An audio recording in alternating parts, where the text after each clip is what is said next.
The Golden Knights comeback falls short in Beantown as a VGK 3-goal third period just was not enough in a 4-3 loss to the Bruins. Now on to Toronto. More ahead on this edition of Locked On Golden Knights.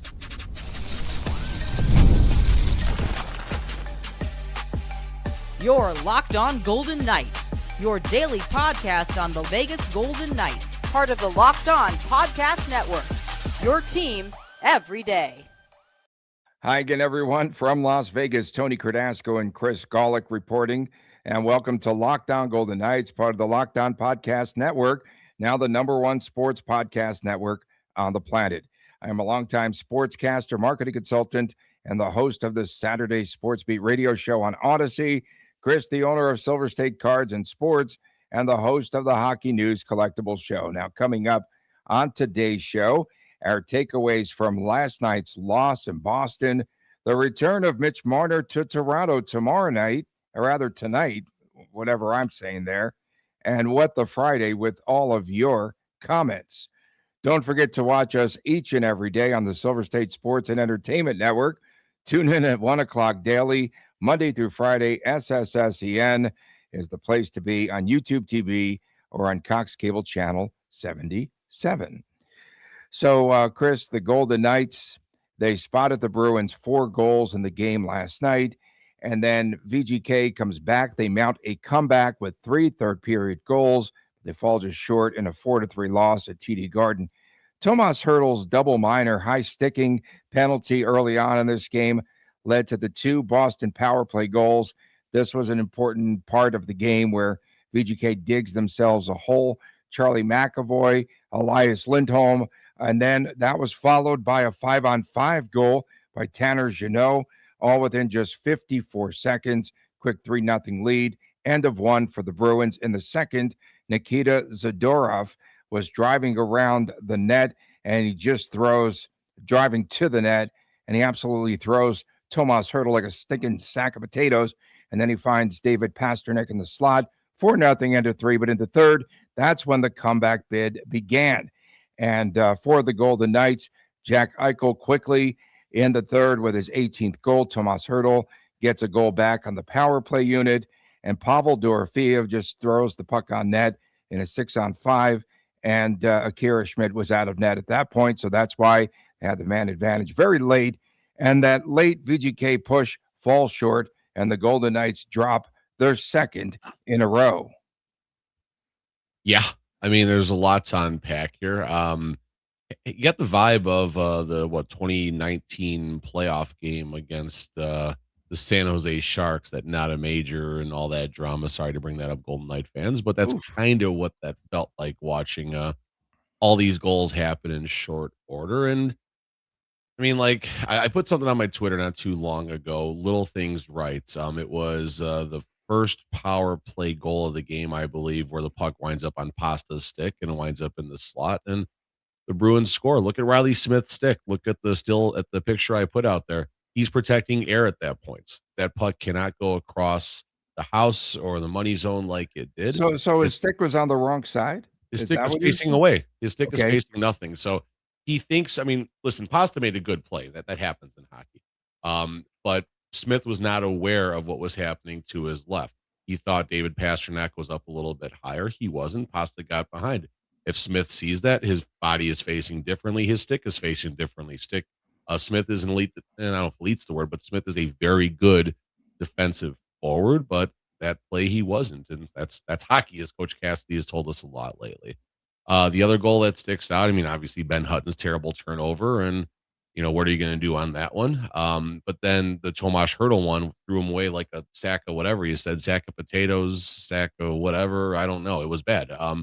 That was reminding me of my beer league nights reffing at 11:30 at night. You got the ex junior player out there against the beer league pro, and he just throws him aside. So like a Marshawn Lynch stiff arm against New Orleans Saints. There you go, Tony.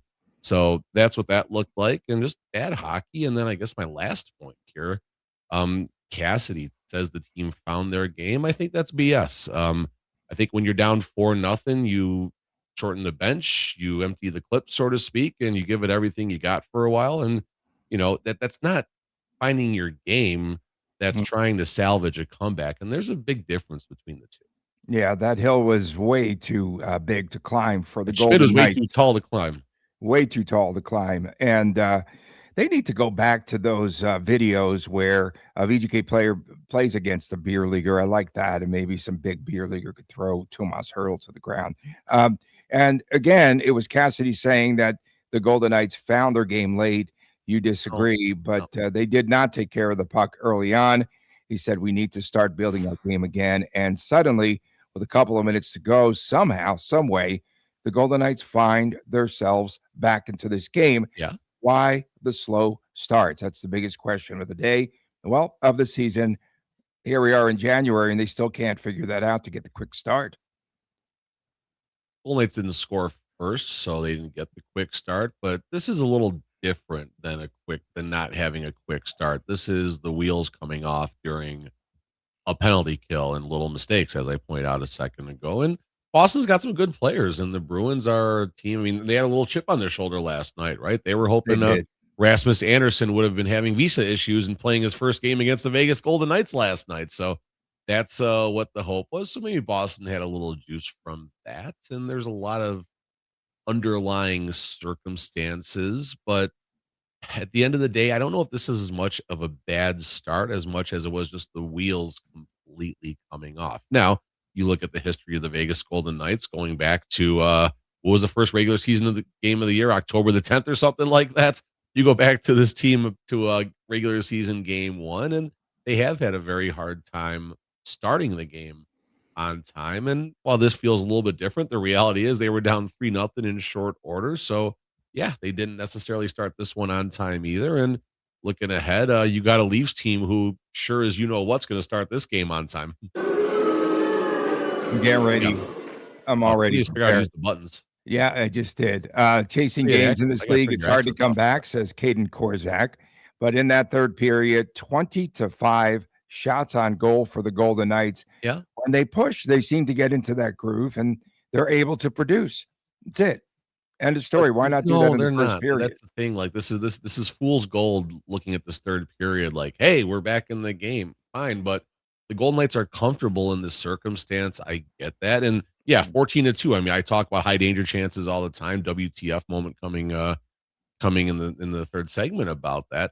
But again, this is where the game plan is out the window. The script is gone. They're playing next to no defense at that point, and they're playing loose. They're playing loose and free at that point. What do you have to lose? The Boston scored their fifth goal of the game, and they're down 5-0 instead of 4-0. Like, it doesn't matter at that point. The game's a lot easier. Now, people are going to say, why don't they play that way for the first two periods of the game? And the answer is, if you play that way in the first two periods of the game, you will get blown the blank outs. That's just what happens if you go in with a mindset of, oh, we're down early. It's time to find a way to get back in this game and start taking chances. It's not the recipe for winning hockey either. Well, that third goal, when you look back at that third goal for Boston, I think that was the one where the players for Boston were on the ice too long in that shift. And so, yeah, they faced a tired team there. One incident we wanted to talk about was Mark Kastelic with a hard hit on Shea Theodore, Jeremy Lauzon to the rescue. And so him and Kastelic, they tangle, but Lauzon a very quick winner as he pulls Kastelic down to the ice. And then Theodore returns to the ice, still played 30 shifts in that game and over 25 minutes, 25-48. So I was having some concern, particularly in the back-to-back for Shea Theodore. That was not a slew foot. I think that they need to use that terminology on TV somehow, some way, like get that in there. That was not even close to a stinking slew foot. Get out of here. A slew foot at the USA hockey level is a game misconduct and suspendable offense, depending on. That was not a slew foot. That was not. No. I'll concede. I didn't see this play, so okay. At that moment I was out with the kids, so I didn't catch that play. I'm just talking about the general perspective of a slew foot. But you talk about minutes. This matters, right? Jack Eichel 22:38, Noah Hanfin 23:14, Dorofeyev 20:04, Theodore 25:48, Tomas Hertl 19:58. And Mitch Marner, 21:51. So I'm sure he's got plenty of juice in the tank. But really fast, Tomas Hertl. Now you have power plays and stuff like that play. And he gets 19:58, but his line mate Kolasar is only out there for 10.55, and who's on the other wing right now? Oh, it's Braden Bowman. Braden Bowman was out there for less time. And that fourth line's out there 13.37. There you go. The fourth line's got nothing, absolutely nothing. Coming up ahead, a preview of VGK Toronto in Mitch Marner's Scotiabank return. It comes your way next, right here on Locked On Golden Knights. FanDuel is officially in playoff mode. Every game during the NFL playoffs, FanDuel is giving customers even more ways to get into the action. Right now, every NFL playoff game day, FanDuel users get a profit boost pack. It's waiting for you right inside of the app. Each game day, you'll see a pack loaded with multiple profit boosts you can apply to the bets that you like the most. So here are the betting lines for Sunday's conference championship games.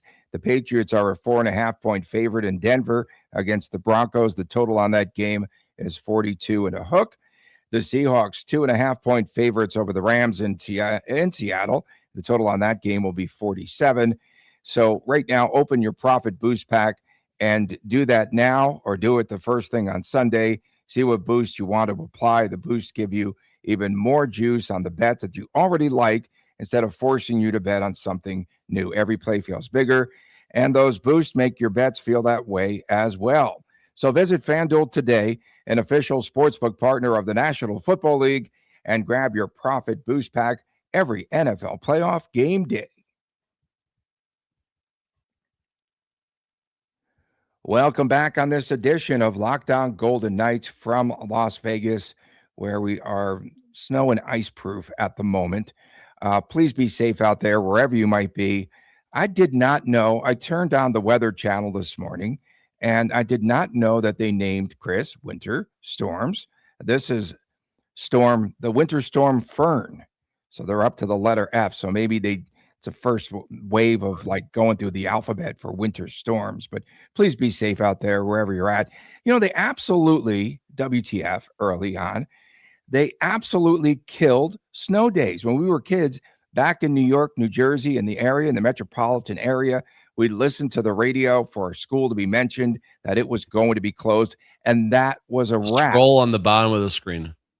So you would have the scroll in bottom Chicago. Of the screen. Beautiful day. And now they're like, oh no, yes, schools will be closed, but you still have to participate remotely. They've absolutely ruined it, for crying out loud. Homeschooling for the win, folks. It will be an emotional game for Mitch Marner tonight. His return to the six. And yes, we can expect boos every time Marner touches the puck. Like Vince Carter. Remember this? Back when he returned, he was playing for the then New Jersey Nets. He returns to play against the Raptors in Toronto. And every time he touched the basketball, just a cascade of boos. And every time Marner touched the puck here in Las Vegas, a little bit over a week ago, he was booed as well. What will this environment be like in Toronto tonight? I'm actually looking forward to it. By the way, this is a Maple Leafs Marner jersey, so get over it. Prove it. Get over it, Fernheads. I call them Fernheads, people in the snowstorm. Prove it. Prove that's a Marner jersey. I was going to turn around, but I'm not going to swivel, dude. I don't feel like this isn't like an audition for bikinis and stuff like that. Go ahead, man. So take it from there. I mean, listen, Marner it's going to be ugly, and credit for the Leafs fans that did come down to Vegas last week and make their voices heard, and appreciate your contributions at the blackjack tables. Hope you crush those 6-5 blackjack tables and 9-5 video poker double bonus and better, all that, you know. And shout out to Circa, of course. Our guy Derek there doing the on par. So if you take Canadian bucks, it's equal to the amount of US dollars. And so yeah, you go to Windsor and put $20 in the machine and they give you $30 in quarters. It was great. They still have quarters, man. No, not Caesars anymore. Windsor. That was awesome. Casino Windsor. Yeah, back in the day, you take the bus from Newark to Atlantic City. You get there. Oh, we'll give you $25 in quarters. What a hook that was. Jeez. Listen, this game's going to be fun. I was making some faces in the intro because I was checking the line. The Golden Knights are somehow a favorite tonight, which that is an absolute shocker to me. I haven't seen a Golden Knights line that makes sense for the last 3 weeks. And I'm not saying anything negative towards the team in that regard. just this team is very hard, the Golden Knights, to get a read on which team is going to show up. And not only which team is going to show up, but when are they going to show up? Is it going to be with 19:22 remaining in the third, or are they actually going to start the game within the first 3 or 4 minutes? And again, last time the Golden Knights faced the Leafs, not an on-time start by any means. And credit the Golden Knights for one of the most exciting games in VGK regular season history at T-Mobile Arena. And this game, I think if it doesn't start, I think if the Golden Knights do not start this game on time, I think it's going to be extremely tough. Standard circumstances. The team that is on the back end of a back-to-back, they're going to start a little bit better. Golden Knights will start this game a little bit better. They will start this game likely on time because of all the Mitch Marner stuff and all the hoopla and everything. But as time goes on, fatigue will set in, and that's where the Golden Knights got to do those little things right that have been in trouble lately. So a lot of fun to see, a lot of excitement. The boos are going to be nuts. The welcome back video is going to be something. I just wonder if the Leafs are going to throw some shade in the welcome back video. Like, I'm sure there's video or something in print about Marner wanting to be a Leaf for life, or he's waited for this moment, and all that. I bet there's just a little bit of shade somewhere in that welcome back video too. I don't care if they boo Marner all night long. Just please do not boo during the anthem. The fans that came here from Canada, from Toronto, US fans are booing very, the anthem too. very It's respectful. both sides. U.S. fans aren't booing, and no one. Not anymore. It's better now, but there was a moment when that was ugly on both sides. I just really hope this game lives up to the billing. Last week's game at T-Mobile Arena, I think, was one of the best I've ever seen here in Las Vegas, at least top 2. And VGK battling back from 2 goals down on 4 occasions in that game. But this time around, VGK will also be taking on a banged-up Maple Leafs team. Oliver Ekman-Larsson, Brandon Carlo, the latest players to get injured, although they might gut it out and be on the ice tonight. Not sure if William Nylander will be back. And I was saying last week on the show, his jump early in that game, he was the absolute difference maker when he was doing the celly and re-aggravated his injury. After that, there was a little bit of a dip, I felt. Dakota Joshua is out. Matthew Nyes questionable. This is a Toronto Maple Leafs team, Chris, that is definitely hurting coming into this game, but we might see some miraculous comebacks for some of these players. I think everyone wants to play in this game. It is a very big game for Toronto and for Canada for that. Speaking of everybody wanting to play in this game, Rasmus Andersson likely wants to play in this game too. I'll have some on him on the third segment, but Anderson was in the building last night, according to Coach Cassidy. Nice question. Anna Dua of TSN. None of the local Las Vegas reporters, a.k.a. Golden Knights people, asked the question. Go ahead. Fair enough. Okay, no, that's fair. I didn't see who asked. I just watched the replay of it. But point is, Anderson's on the trip, which means, according to Coach Cassidy, he's got a chance. And they weren't exactly hiding him in the locker room and things like that. He's right over there. What's up, Anderson? Good to see you. Welcome to Vegas. Walking down the hallway.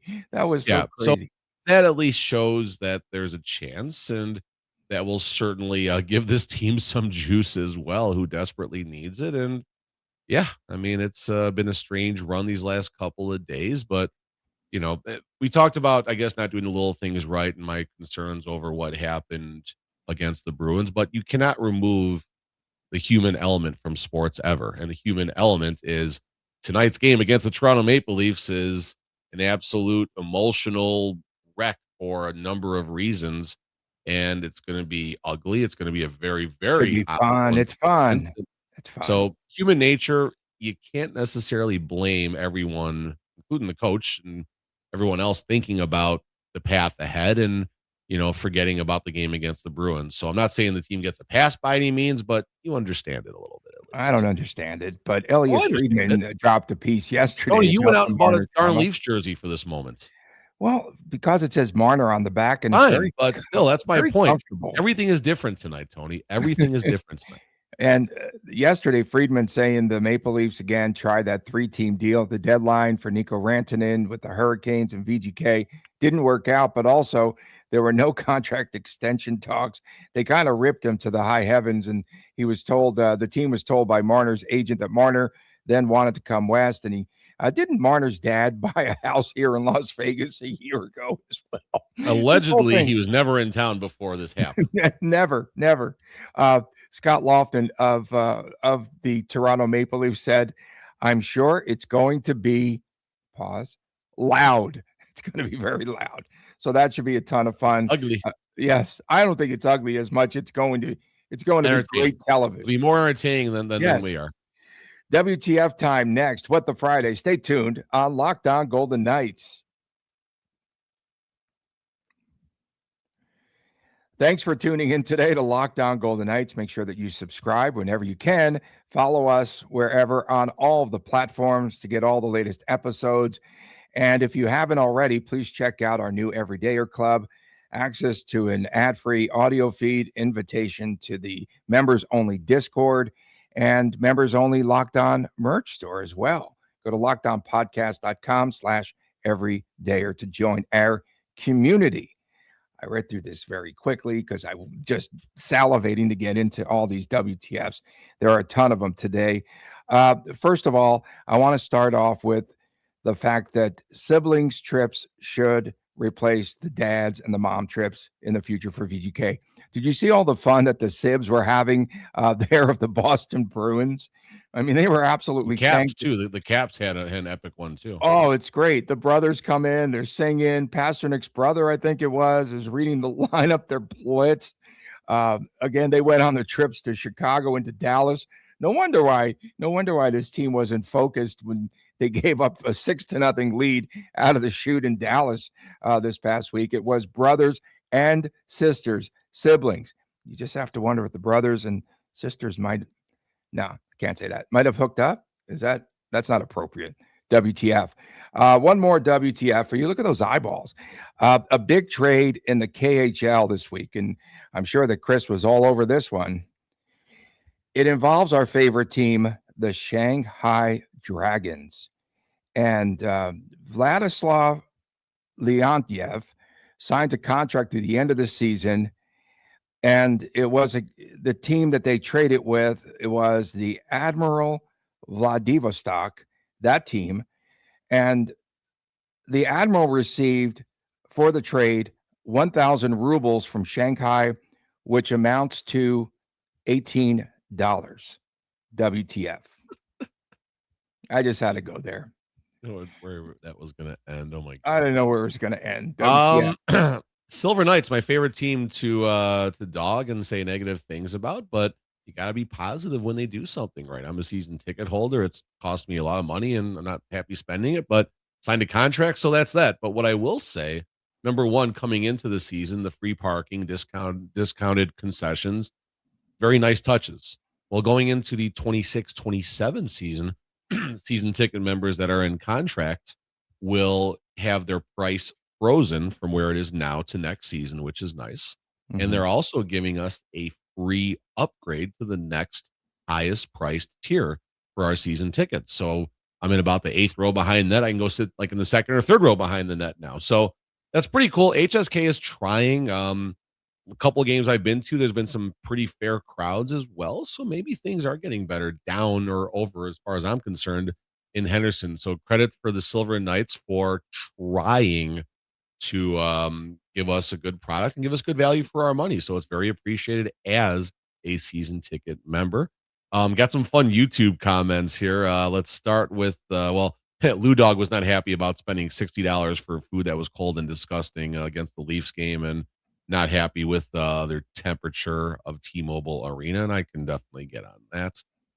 Derek Ashworth, find someone who loves you as much as Gawlik loves high danger chances. That is amazing right there. And then Joe Ontario knew what was coming last night. This is in response to Thursday's Bruins show. It would be priceless if VGK just mailed it in tonight to lose to Boston and smoke Toronto tomorrow. And then really quickly, Rasmus Anderson, 2 games without him, obviously the team had to be aware that this could possibly happen. Golden Knights now do not have their 7-game winning streak intact. They've given up 4 standings points. And you have to wonder, is tearing out this team's heart to a degree in Zach Whitecloud. Honestly, I liked Zach, the person, the player I was concerned about, but the person you have to love, and all these stories coming out, and you look at how the team is responded and stuff. Jack Eichel was a big part of this team. Oh, he's a And good if dude. Anderson misses a couple more games with his work circumstances, it's fortunate the Golden Knights are in the Pacific, which is Keegan Sharman's soft. It doesn't Kolesar, take much Keegan away. Kolesar, there's no crying in hockey. I mean, listen, the Guinness sucks, Keegan Kolesar. Get over it. WTF.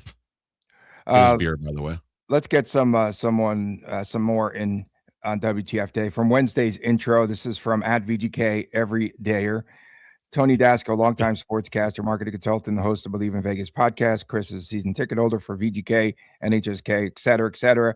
Tony gave himself all the flowers, and all Chris gets is dirty flower water. WTF. That's good stuff. No, there's some great stuff out there. Yeah. There's some other ones here. Did you find any more? Because that same individual actually fired one at me. If I can find it here, this is pretty well. Okay. My buddy Jonathan Haas, very nice sports card collection, by the way. But Jonathan Haas yesterday said, "Surprised I'm not calling for Cassidy's head yet." WTF, that was pretty good. Keep going, Tony. Jakar 3G WTF, another loss for the Oilers. They really don't want the first place. They really don't want first place despite the best effort to give them. And then WTF E-runs where TF is Anderson. Krusky 99 says Saturday night was Anderson's last game. He played a lot of hard minutes, so a 5-day break wasn't the worst thing for him. WTF, you're taking screenshots of me in this jersey? Oh my god. Pretty good, huh? Pretty good. That's pretty funny. Yeah, first ever live WTF in show. All right, our everydayers had a dynamite, had a gem yesterday. How short is Chris G intro going to be when he doesn't renew his season tickets for season 10? Chris is the owner of Silver State Cards and Sports. Heck yes, I am. And goes to VGK games sometimes. Dynamite 1 hour everydayers. I love it. For the record, we have renewed, but we did give up 2 of our 4 season tickets because it does not make sense to hold the extra 2 tickets. And I'm not happy about how the Golden Knights have done things, but the Silver Knights have done things very well. That doesn't necessarily equal things out, but at least they're doing something with one of the franchises right. Thank you for making Locked On Golden Knights your first listen of the day, and thank you for making Locked On the #1 sports podcast network. If you never miss an episode, it's time to make it official. Join the Locked On Everydayer Club. You get all that ad-free audio, access to our members-only Discord, and much, much more, all built by our loyal fans. Join today. From my man Chris Gawlik on the Dasco Vortex. We'll see you again on Monday right here. Oh, no, we're doing a special Saturday show, for crying out loud.